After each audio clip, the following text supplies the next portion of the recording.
Hello everyone and welcome back to another video from Finance and Crypto Guide. In this video, I'm going to show you how to add text box to your document on Google Docs. So let's get started right away. First of all, open up the Google Docs application shortcut on your desktop or open it up using your web browser.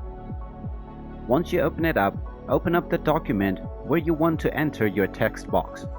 Once you open up the document, all you need to do to enter your text box is click on the Insert menu and then select Drawing.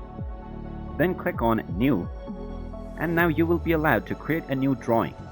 From the Format Options menu, you can simply click on Text Box and just draw your text box by using your mouse.